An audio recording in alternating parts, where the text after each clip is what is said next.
Am văzut că ați început să mă înjurați mai puțin, v-ați epuizat toată gama de înjurături.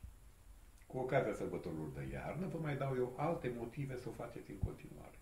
Mă obișnuisem și îmi plăcea chiar. Am apreciat umorul unora dintre voi. A fost foarte plăcut și m-am obosit a vă răspunde. Trecând la motivul acestei postări, acestui clip, vreau să vă spun că suntem niște proști. Fraieri în toată puterea cuvântului. Șmecherii suntem noi. Degeaba ne jurați. Nu ne pasă. Noi suntem un aspirator de resurse. Tot ceea ce produceți voi, luăm noi. Mark Twain spunea că dacă votul tău ar conta, nu ți-am dat voie să votezi. Așa se întâmplă și aici. Dacă votul tău ar conta, fii convins că nu ți-am dat voie să votezi. Nu faci altceva decât să ne schimbi pe unii cu alții. Noi suntem combinatorii aia deasupra, indiferent ce vine la putere, avem relații și colo. Oricum facem bani. Voi ce faceți? Generația mea. N-aveți absolut nimic.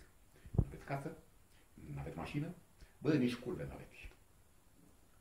Trebuie să plecați din țară. Nu-i cuvine să plecați. Că rămân mai puțini muncitori care să ne producă banii pe care să-i luăm. Vreți să ne schimbați pe noi? Aveți o singură șansă. Schimbați sistemul politic care ne-a generat. Altfel, veți continua să fiți slugile noastre în continuare.